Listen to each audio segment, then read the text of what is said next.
Hello everyone, आप सभी का स्वागत है आपके अपने यूट्यूब चैनल वाईएम के एजुकेशन क्लास पर। फ्रेंड्स, आज हम कुछ PYQs की क्लास लेके आए हैं। तो इस चैनल पर कंप्लीट एजुकेशन सब्जेक्ट पढ़ाया जाता है फ्रेंड्स। तो जल्दी से UGC नेट के लिए कंप्लीट एजुकेशन सब्जेक्ट इस चैनल पर पढ़ाया जाता है। तो देखिए, ज़्यादा समय नहीं वेस्ट करते हैं, जल्दी से हम करते हैं स्टार्ट। PYQs, कुछ PYQs जो मोस्ट इम्पोर्टेंट है वो हम लेके आए हैं। बस 7-8 मिनट में हम पढ़ते हैं। देखिए क्या। तो फ्रेंड्स, वीडियो स्टार्ट करने से पहले वीडियो को लाइक और चैनल को सब्सक्राइब अवश्य कर लीजिए। आपको बहुत अधिक इस चैनल से हेल्प मिलने वाली है। देखिए, तो क्वेश्चन नंबर 1 है। देखिए, और इसी टाइप से इतने ही बड़े बड़े ऐसे ही क्वेश्चन आते हैं। बाकी easy question same to same नहीं आते हैं। और जितने भी क्वेश्चन हैं उनसे संबंधित पूरी डिटेल में वीडियो हमारे चैनल पर पड़ी हैं, आप देख सकते हैं। वीडियो चैनल पर क्लिक करके सारी वीडियो देख सकते हैं। तो देखिए, निम्नलिखित में से कौन सा शब्द एक गुणात्मक शोध अध्ययन के इरादे को इंगित करता है। तो देखिए, इसमें पूछा गया है, हमने कहा था कि सीधे सीधे नहीं पूछा जाएगा गुणात्मक शोध किसे कहते हैं। तो अब देखिए क्या, इनमें से कौन सा शब्द गुणात्मक शोध अध्ययन के इरादे को इंगित करता है। मतलब इनमें से कौन सा जो है वो क्या है कि इससे आपको पता चलेगा कि गुणात्मक शोध। नंबर ए है व्याख्या, आप भी मन में आंसर सोच लीजिए। बी है पूर्वानुमान, सी है अन्वेषक, डी है आकलन। अब देखिए, गुणात्मक शोध हमने पढ़ाया है इसी चैनल पर। तो गुणात्मक शोध, मात्रात्मक शोध, ये सारी चीज़ें पढ़ी हैं। तो गुणात्मक शोध किस में आएगा? देखिए, व्याख्या एक्सप्लेनेशन में नहीं आएगा, पूर्वानुमान प्रेडिक्टेशन में इसमें भी नहीं आएगा, और आकलन एस्टीमेशन इसमें भी नहीं आएगा। इसकी स्पेलिंग मिस्टेक। तो किस में आएगा? ऑप्शन नंबर सी सही हो जाएगा, अन्वेषण एक्सप्लोरेशन, ये सही हो जाएगा। देखिए, अन्वेषण इसमें इसके अंतर्गत आपने पढ़ा था गुणात्मक शोध, मात्रात्मक शोध, तो ये किसके अंतर्गत आ जाएगा? ऑप्शन नंबर सी, अन्वेषण। उसके बाद नेक्स्ट है, जल्दी से देखिए, सेकंड क्वेश्चन है। एक चर जो संभावित रूप से शोध अध्ययन के परिणाम को प्रभावित करता है, लेकिन इसे प्रत्यक्ष रूप से देखा और नियंत्रित नहीं किया जा सकता, इस रूप में जाना जाता। अब वो कौन सा है? देखिए, जो एक चर, देखिए वेरिएबल्स क्या होते हैं ये चैनल पर पहले ही डिटेल में पढ़ाए जा चुके हैं। अगर आपने नहीं पढ़े हैं तो चैनल पर क्लिक करके सारी वीडियो देख सकते हैं। तो क्या है? देखिए, एक चर जो संभावित रूप से क्या है, शोध अध्ययन के परिणाम को प्रभावित तो करता है, लेकिन उसे क्या है कि प्रत्यक्ष रूप से देखा नहीं जा सकता उस चर को, और ना ही नियंत्रित किया जा सकता। तो वो कौन सा है? देखिए, ऑप्शन नंबर ए गुणात्मक चर है क्या? बी है भ्रामक चर, सी है परिनियामक चर, डी है सहवर्ती चर। देखिए, इनका कुछ और नाम जो पढ़ाया गया होगा तो कुछ और कहा गया होगा, लेकिन तब भी आप सही से ये दूसरे जो नाम होते हैं उनको भी जानना बहुत ज़रूरी है। तो देखिए, गुणात्मक चर इसमें है नहीं, गुणात्मक चर है नहीं। भ्रामक चर ये हो जाएगा, भ्रामक चर। इसे जो है प्रत्यक्ष रूप से ना ही देखा जा सकता और ना ही इसे नियंत्रित किया जा सकता है। बाकी ये परिनियामक चर, इसका भी कोई मतलब नहीं, कॉमन सेंस से भी कर सकते हैं। सहवर्ती चर भी नहीं है। तो क्या है? भ्रामक चर, कन्फ्यूजन वाला जो है, इसी को क्या ना ही नियंत्रित किया जा सकता और ना ही परिणाम को प्रभावित, ये जो है क्या शोध के परिणाम को प्रभावित तो करता है, लेकिन प्रत्यक्ष रूप से इसे देख नहीं सकते, ना ही इस पर कंट्रोल कर सकते हैं। तो ये भ्रामक चर, ऑप्शन नंबर बी सही है। उसके बाद नेक्स्ट है, एक शिक्षक ने, देखिए एक शिक्षक ने क्या करता। देखिए, इसी प्रकार से क्वेश्चन आते हैं और इससे भी कठिन, ये तो तब भी 2-3 साल पुराने क्वेश्चन हैं।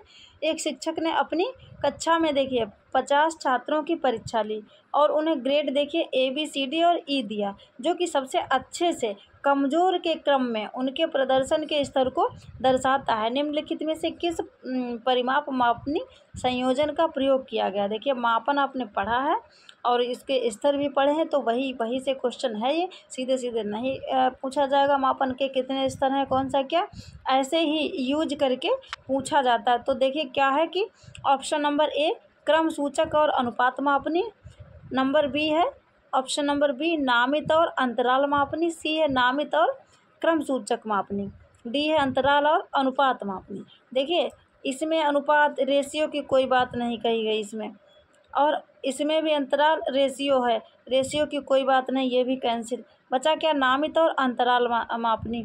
तो अंतराल भी नहीं, इसमें क्या है देखिए, ये ABCD क्या परीक्षा ली गई, उसमें क्या बच्चों को ग्रेड दिया गया कि A नंबर पे और B ग्रेड नंबर के अनुसार, C grade, E grade.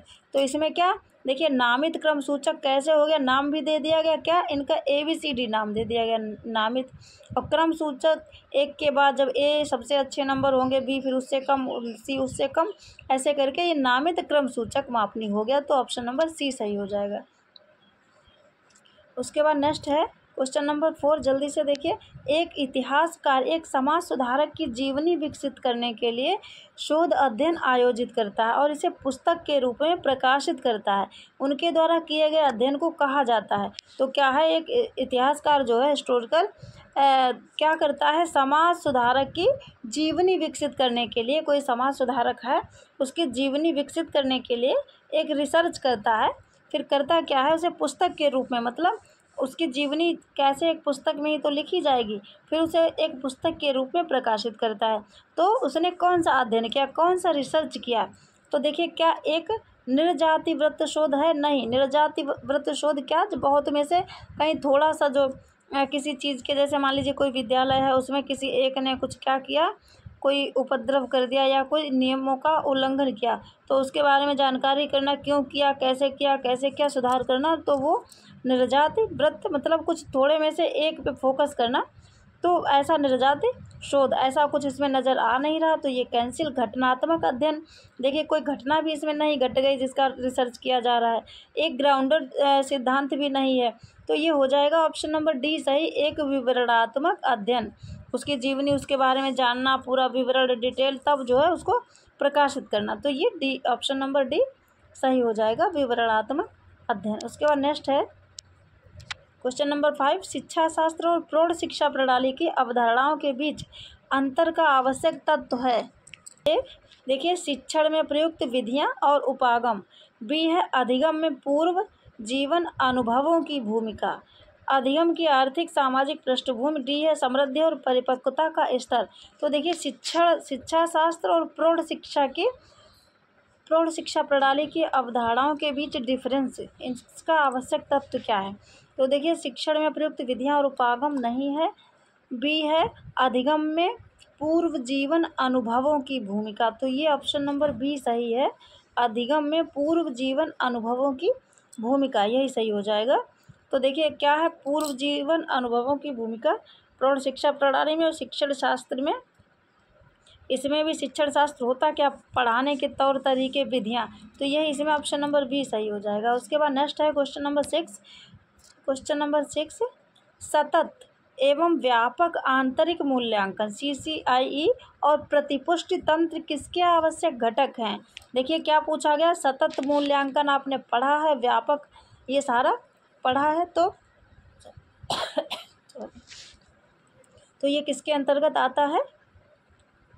Option number A संकलनात्मक मूल्यांकन, बी है नैदानिक परीक्षण, सी है रचनात्मक मूल्यांकन, डी है नियुक्ति संबंधी निर्णय। तो देखिए नियुक्ति संबंधी निर्णय ऐसा कुछ नहीं है यहाँ पे, और उसके बाद संकलनात्मक मूल्यांकन ये भी नहीं है, मतलब योगात्मक जो लास्ट में सबसे होता है, और नैदानिक जैसे कोई समस्या है उसके बारे में जानकारी करना, ये भी नहीं। बचा क्या, ऑप्शन नंबर सी रचनात्मक मूल्यांकन, जैसे कि जो अपने निर्माणात्मक मूल्यांकन पढ़ा था डिटेल में कि क्या क्लासरूम में, जैसे कि वो क्लासरूम में शिक्षण प्रक्रिया के दौरान बीच में, तो वही क्या रचनात्मक और ये सतत और व्यापक मूल्यांकन, आंतरिक मूल्यांकन किसके अंतर्गत आते हैं, रचनात्मक मूल्यांकन के अंतर्गत। उसके बाद नेक्स्ट है क्वेश्चन नंबर 7, योग्यता आधारित मूल्यांकन की प्रक्रिया में प्रयुक्त सबसे उपयुक्त, सबसे महत्वपूर्ण उपकरण कौन सा है। तो योग्यता आधारित जो मूल्यांकन किया जाता है तो उसमें सबसे उपयुक्त महत्वपूर्ण उपकरण कौन सा है।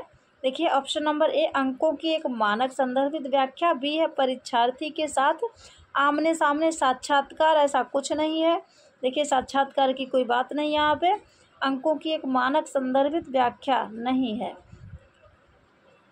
एक मानकीकृत उपलब्धि परीक्षण, डी है अंकों की मानदंड संदर्भित व्याख्या। तो देखिए यहाँ पे था क्या मानक संदर्भित व्याख्या, इसका क्या सही हो जाएगा? ऑप्शन नंबर डी, अंकों की एक मानदंड संदर्भित व्याख्या। तो छात्र अंक प्राप्त करते हैं, ऐसा नहीं उनका नंबर दे दिया, क्वेश्चन में कुछ उसका मानदंड नहीं हो तो मानदंड संदर्भित व्याख्या, यही क्या है? योग्यता आधारित मूल्यांकन की प्रक्रिया में सबसे उपयुक्त महत्वपूर्ण उपकरण। उसके बाद नेक्स्ट है क्वेश्चन नंबर 8 है। क्वेश्चन नंबर 8, यदि किसी विवरण में न्यूनतम स्कोर एक छोटी सी मात्रा से बढ़ जाता है और उच्चतम स्कोर क्या होता है? उसी छोटी सी मात्रा से कम हो जाता है, तो ऐसे उनकी सापेक्ष रैंकिंग नहीं बदलती। ऐसे में उनकी सापेक्ष रैंकिंग नहीं बदलती। नए वितरण में निम्नलिखित में से कौन सा उपाय नहीं बदलेगा? कौन सा उपागम नहीं बदलेगा? इसमें उपाय नहीं, हाँ उपाय है, सॉरी, कौन सा उपाय नहीं बदलेगा? तो क्या है? ऑप्शन नंबर देखिए ये दिए गए, उसके बाद में ये कोड है ABCD, इनमें से आपको आंसर सेलेक्ट करना होगा। तो देखिए माध्य, मध्यिका, बहुलक, प्रसरण, चतुर्थक, विचलन। तो इनमें से क्या है? किसी वितरण में, मतलब जो वितरण आवृत्ति वितरण में क्या होता है? मान लीजिए किसी चीज़ की छोटी सी मात्रा बढ़ाई तो क्या होगा? इस जैसे ये टेबल है ऐसे ऐसे करके, तो उसमें क्या होगा? उतने से ही क्या उसका स्कोर छोटी सी मात्रा से बढ़ जाएगा और उसी मात्रा से कम हो जाएगा, तो उनकी सापेक्ष रैंकिंग नहीं बदलेगी। तो उनमें कौन सा उपाय नहीं बदलेगा? जैसे अब देखिए इसमें हो जाएगा कौन सा? बहुलक, प्रसरण, ये बदल सकते हैं। तो इसका ऑप्शन नंबर डी सही हो जाएगा।